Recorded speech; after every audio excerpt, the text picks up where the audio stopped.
Olá pessoal, espero que esteja tudo bem com vocês e com suas famílias. Como todos vocês já me conhecem, eu sou o professor Ildefonso Binatti, do Departamento de Química do Cefet-MG, e hoje vou trabalhar com vocês uma questão do Enem de 2019 envolvendo isomeria óptica.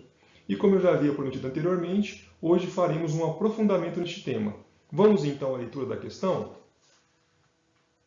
O ácido ricinoleico, um ácido graxo funcionalizado, cuja nomenclatura oficial é ácido D-12-hidroxi-octadec-cis-9-enoico, é obtido da hidrólise ácida do óleo de mamona.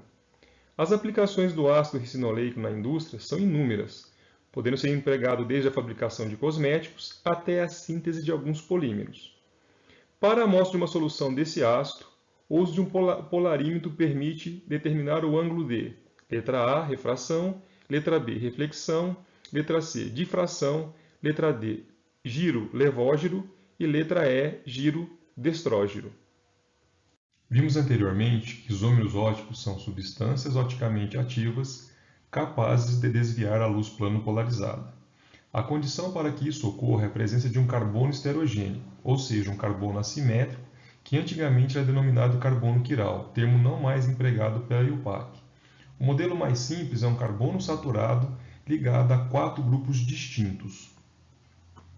A partir deste ponto, trabalharemos com moléculas contendo um único átomo de carbono assimétrico, como por exemplo a classe dos aminoácidos, onde o carbono está ligado ao grupo amino e a um grupo ácido, daí que vem o nome. Este carbono está destacado por um asterisco, pois além do grupo amino e do grupo ácido, ele ainda está ligado a um átomo de hidrogênio e uma cadeia lateral representada por R. O único aminoácido que não apresenta atividade ótica é a glicina, pois R é igual a hidrogênio, então nós não teremos os 4 grupos distintos. Todos os outros apresentam isomeria ótica. Quando pensamos em um único carbono assimétrico, eu vou ter duas formas, dois enantiomorfos, também chamados de antípodas óticos. A representação sobre as mãos é porque, se eu penso que uma mão é a imagem especular do outro, um dos enantiomorfos será a imagem especular do outro. E o que eles têm de especial? Eles não são superponíveis. São imagens especular que você não consegue sobrepor uma forma à outra, como veremos no próximo slide. Então, entender o significado dos aminoácidos não serem superponíveis e o significado das mãos segurando. Então, se eu tenho aqui um espelho, representado por esse tubinho laranja, e tento projetar a imagem da minha mão esquerda, eu tenho então a imagem especular, a mão direita. E elas não são superponíveis. Você poderia falar, pessoa, inverte a mão aí, que ela vai ser superponível. Tudo bem, só que aí eu não tenho mais a imagem especular. O mesmo acontece com as moléculas.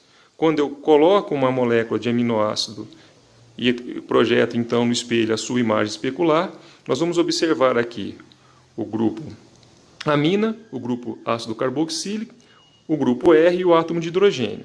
Se eu tentar sobrepor as cores preto e branco, observem que o vermelho e o verde não se sobrepõem. Quando eu sobreponho o vermelho e o verde, o preto e o branco não se sobrepõem, ou seja, essas são duas moléculas, são dois enantiomorfos, né? E eles não se sobrepõem. Portanto, trata-se de uma molécula quiral. Outro exemplo de molécula contendo um único átomo de carbono assimétrico é o 2-butanol, ou butan-2-ol, onde o carbono assimétrico está ligado a um grupo hidroxila, a um grupo etil, a um grupo metil e a um átomo de hidrogênio. E se imaginarmos então a imagem especular, teremos o outro enantiomorfo.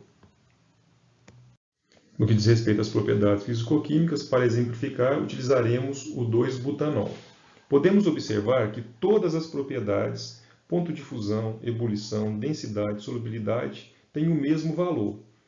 Entretanto, quando se olha o desvio da luz plano polarizada, apesar de ter o mesmo valor em moda, elas são diferentes em termos de sinal. Isso porque o que foi dito é que os isômeros óticos são capazes de desviar a luz plano polarizada. Enquanto que o butanol destrógeno desvia a luz 13 graus para a direita, o butanol levógeno desviará a luz 13 graus para a esquerda. O desvio para a direita é positivo e o desvio para a esquerda é negativo. Entretanto, o valor em módulo, como dito anteriormente, é o mesmo. Portanto, todas as propriedades são idênticas, exceto o desvio da luz plano polarizada. Além do desvio da luz plano polarizada, outra propriedade que também será diferente serão as propriedades biológicas. Aqui estão representados um par de enantiômeros, onde os grupos são representados por formas geométricas além das cores. Podemos observar que, no primeiro exemplo, há o encaixe perfeito das formas com o receptor, que seria o encaixe chave e fechadura, enquanto que no segundo não, explicando então a atividade biológica. Um exemplo disso é o limoneno. O mais limoneno é o odor da laranja, enquanto que o menos limoneno é o odor característico do limão. Vamos tentar entender então o que significa o desvio da luz plano polarizada. A luz natural ela é constituída de uma componente elétrica e outra magnética que vibram em planos perpendiculares. Entretanto, à medida que a luz caminha, esses planos eles vão girando ao redor do próprio eixo, de forma que se conseguíssemos enxergar de frente, enxergaríamos algo mais ou menos assim. Sabemos então que a luz natural ela vibra em todos os planos. Como então obter essa luz plano polarizada? Isso é possível por meio da utilização de uma placa polarizadora. É como se fosse um ralo, onde eu tenho então a passagem apenas do que for paralelo a esse plano. Então a luz vem vibrando em todos os planos e passa apenas as vibrações paralelas ao plano da placa polarizadora. Então aqui eu tenho a luz plano polarizada. Vamos pensar no exemplo prático da utilização da luz plano polarizada. Um objeto emitindo luz, ele vai emitir luz em todas as direções. Ao passar por uma placa polarizadora, como por exemplo um óculos polaroid, a gente ainda consegue enxergar a imagem. Entretanto, se eu colocasse uma outra lente com um plano perpendicular ao da primeira, apesar do objeto estar emitindo luz e gerar a luz plano polarizada, essa luz não é capaz de passar pela segunda placa, então eu não enxergaria nada.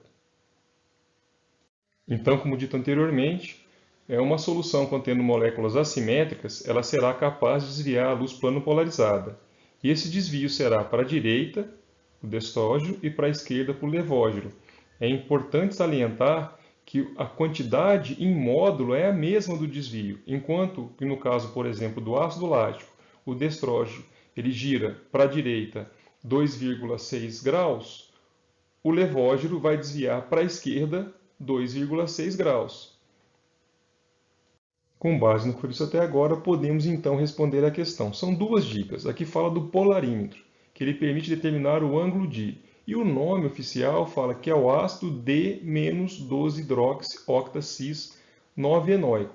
Então, o que vai mostrar a resposta, o que vai me levar à resposta é esse menos. Esse menos mostra o quê? Que é uma molécula levógena. Então, o polarímetro permite determinar o giro levógeno. Portanto, alternativa correta, alternativa D. Convido vocês a que nós continuemos a nossa revisão e possamos aprofundar um pouco mais nesse tema. Vamos abordar agora o tema mistura racêmica. É sabido que uma solução contendo apenas o ácido lático destrógeno desviará a luz de mais 2,6 graus, ou seja, 2,6 graus para a direita, enquanto o ácido lático levógeno desviará a luz da mesma quantidade, entretanto, no sentido contrário, para a esquerda, portanto, menos 2,6 graus. A pergunta é, o que aconteceria se eu fizesse uma mistura de quantidades equimolares? Essa mistura equimolar de uma molécula destrógeno com a molécula levógena é chamada então de mistura racêmica. O tanto que o destrógeno desvia para a direita será compensado pelo tanto que o levógeno desviará para a esquerda. Portanto, ao passar uma luz plano polarizada por uma solução contendo uma mistura racêmica, não haverá o desvio da luz plano polarizada. Todas as moléculas estudadas até o presente momento apresentavam um único átomo de carbono assimétrico, logo apresentavam um par de isômeros oticamente ativos, um par de enantiômeros. O que aconteceria então com moléculas contendo dois ou mais átomos de carbonos assimétricos? A quantidade de isômeros oticamente ativo é 2 elevado a n, como por exemplo o 2-bromo 3-clorobutano.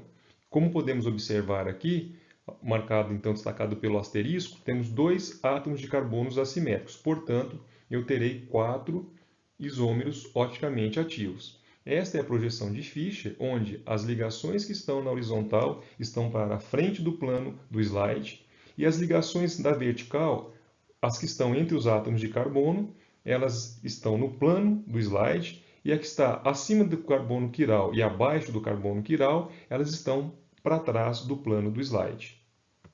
Como nessa molécula temos 2 átomos de carbono assimétrico, 2 elevado a n, terei então 4 isômeros oticamente ativos. Esse primeiro foi desenhado aleatoriamente. Uma vez feito o primeiro, como então faremos para descobrir os outros 3? A proposição do segundo isômero oticamente ativo é bastante simples. Para isso, basta que imaginemos um espelho e desenhemos então a imagem especular do primeiro isômero, chegando então ao segundo isômero oticamente ativo. Descoberto então os 2 primeiros isômeros óticos dos 4, devemos então selecionar um deles, e o selecionado foi este. E uma vez selecionado, então, basta trocar a posição de um dos grupos, no caso foi trocada a posição do átomo de bromo, chegando então ao terceiro isômero ótico. Observem que o terceiro com o segundo não guardam a relação de imagem especular, pois o átomo de bromo foi trocado de posição. E finalmente, para a obtenção do último isômero, basta então imaginar a imagem especular do terceiro e chegamos então aos 4 isômeros óticos. Para a obtenção dos 4 isômeros opticamente ativos, desenhamos aleatoriamente a estrutura do primeiro, fizemos então a imagem especular, escolhemos um deles e trocamos apenas a posição de um grupo e fizemos então a sua imagem especular, ou seja, a relação entre 1 e 2, 3 e 4 são de enantiômeros. Então, o composto 1 e 2 apresentam as mesmas propriedades físico-químicas, exceto o desvio de luz plano polarizada, assim como 3 e 4. Entretanto, as propriedades físico-químicas de 1 e 2, de 3 e 4, são distintas. Ao compararmos o composto 1 com 3, 1 com 4, são compostos diferentes, portanto, apresentam propriedades físico-químicas diferentes, e a relação que eles guardam é de diástro isômero. O mesmo acontece com 2 e 3 e 2 e 4. Por se tratarem de compostos diferentes, também são diástro isômeros e apresentam propriedades físico-químicas diferentes. Devemos tomar cuidado quando temos compostos que apresentam plano de simetria, como é o caso, por exemplo, do 2,3 de bromo-butano. Representado aqui um dos isômeros óticos e a sua imagem especular, chegando então aos 2 isômeros óticos. Entretanto, quando tentamos propor o terceiro, observamos que essa molécula apresenta um plano de simetria. Existe uma compensação interna. Se esse desvia x grau para a direita, o de baixo desviará x para a esquerda. Então, como o desvio final é zero, esse composto é chamado então de composto meso. Neste caso, eu tenho apenas 2 isômeros opticamente ativos. Como a capacidade de desvio da luz não está ligada ao carbono assimétrico e sim à molécula assimétrica como um todo, eu posso ter moléculas que apresentam isomeria ótica sem a presença de um carbono simétrico, como é o caso do penta 2,3-dieno. Nesse caso, essa primeira porção está no plano do quadro, no plano do slide, enquanto que essa aqui é perpendicular, de modo que essa molécula, ao pensar na sua imagem especular, não são moléculas superponíveis e logo também apresentarão isomeria ótica. Bem, pessoal, chegamos então ao final de mais uma questão. Alternativa correta, alternativa D. Espero que vocês tenham gostado. Não se esqueçam de postar suas dúvidas e comentários. Na semana que vem faremos o nosso último encontro. Vem aí uma aula surpresa, uma aula envolvendo reações em ácidos carboxílicos. E como digo sempre no final, keep calm, somos Cefet. Um grande abraço do seu amigo professor Ildefonso Binatti e até semana que vem.